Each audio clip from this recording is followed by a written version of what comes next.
What up, YouTube? We are back once again, and this is actually going to be something that's a little bit different from what you guys are normally used to, right? So I know, in the previous videos, I've been showing you guys on this channel my different real estate wins, lessons, what I've been going through, whatever. But I actually want to start touching on things, and this is going to be one of my first video of us covering topics that's just in general that's going on in the real estate channel, in the real estate world.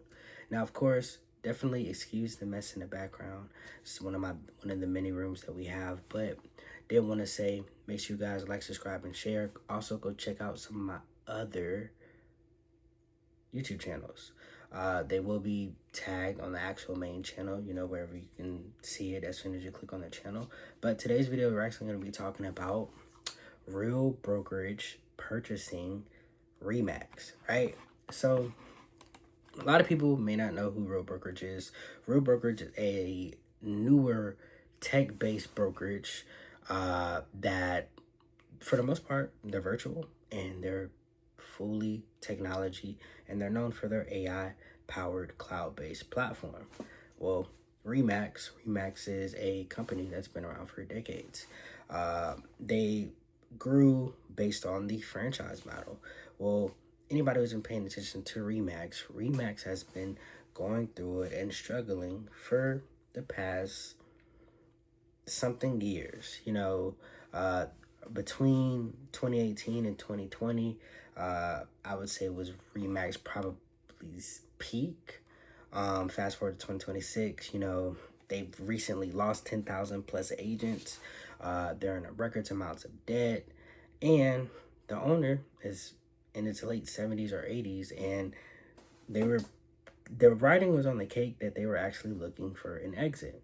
Well, the good thing about the exit is that, a company that's starting up, that doesn't necessarily have global recognition, Real Brokerage, they put in a bid for $888 million to pretty much acquire Remax and turn it into the Real Remax Group, which is actually reflecting on the stock market today currently. So I think personally it's one of the best real estate mergers that could actually happen. And if you guys have been paying attention, a lot of the big real estate companies have been consolidating and buying up all of the competitors. This is something that you're probably going to see within the next 5 to 10 years, that there will not be a lot of local or franchise brokerage models that you see. In the next 5 to 10 years, especially the way AI and these technology companies are going, a lot of these companies it's probably going to be like a good 10 solid real estate companies. You see Compass Real Estate, they're buying companies. You see what are the other companies that are currently buying right now at the moment? Essentially, EXP, they're buying out other companies. A lot of these real estate companies are purposely buying out these brands that have been around for decades to pretty much consolidate the real estate industry. And then also, if you pay attention to the type of moves that Zillow and Realtor.com and Homes.com and a lot of these other platforms that control the MLS system, a lot of these companies are actually figuring out ways to consolidate the real estate world to where most of these companies are running some form of a monopoly.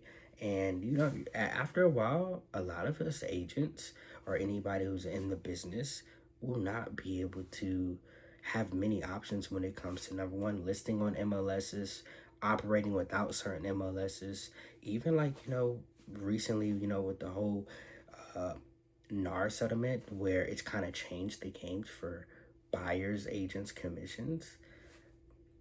A lot of the transformation that's taking place in the real estate industry today, when it comes to, Real Brokerage purchasing Remax, EXP purchasing other companies, and a lot of these other real estate companies like Zillow, Realtor.com, making all of these broad changes that a lot of people are not paying attention to, you're going to start seeing that evidently the only person who's really going to pay for this in the end is the actual people who are licensed real estate agents.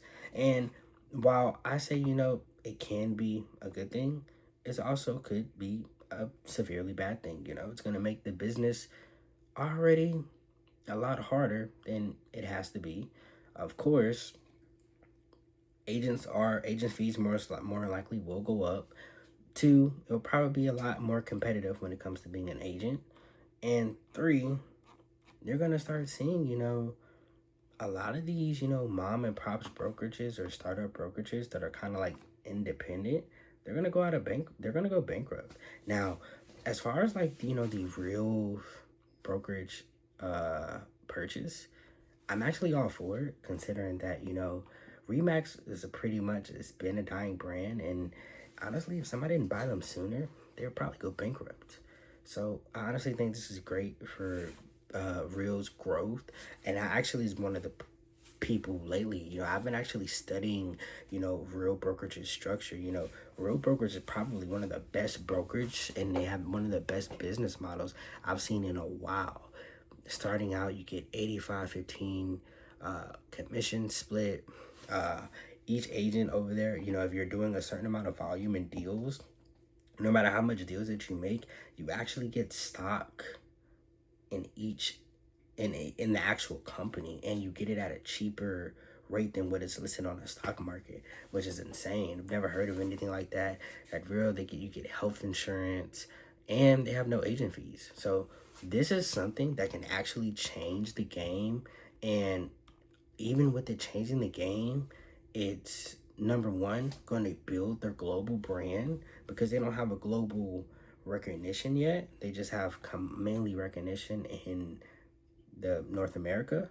But after this acquisition is officially done, like, this is gonna be like huge. And honestly, I kind of see that with at the rate that Real Brokerage is growing, it's probably going to be one of the next number one big brokerages in the next 10 to 20 years. And I say even dominating the real estate industry, because the one thing that I've learned in this business, now with me having a technical background, I've built my own AI software to build and analyze real estate deals. But the good thing about Real is that Real, they are one of the only real estate companies outside of Zillow and Realtor.com and other businesses. But a lot of these companies have not adopted AI or technology that's up to date as of 2026. Here and there you see everybody, developing a chat bot here or there that could do this, do that, and the third. But when it comes to actually being tech integrated and cloud-based systems, Real is more the only brokerage that actually does that. And then also, with them being technology based and up to date, they also offer benefits that no other brokerage can compete with. So I think it's great for the business. Of course, over the long term, with all of these acquisitions and changes that are going on in the real estate market, you are going to start to see the real estate business for an agent start to get a lot harder than it has been. And it's already hard out here for a lot of people, especially the way the economy is right now. But I say that to say, this is something like, of course, if you're an agent, you're going through it. Real Brokerage probably, after this conglomerate, a lot of people are going to be attracted to joining Real Brokerage or the Real Remax group, especially with the benefits that they're already offering separately. And now that they're merging, this is going to kind of change the game. And, for a lot of agents who are trying to, not spend as much money on fees and whatnot, and trying to save as much money while also building wealth, this is going to be a game changer. They're with this actual acquisition, they're actually uniting 180 agents just in the U.S. alone. So that's kind of huge. But yeah, those are my thoughts on the whole Real Brokerage and Remax. more videos of these will be coming soon. So definitely, guys, make sure you guys like, subscribe, and share. And I'll see you guys in the next one.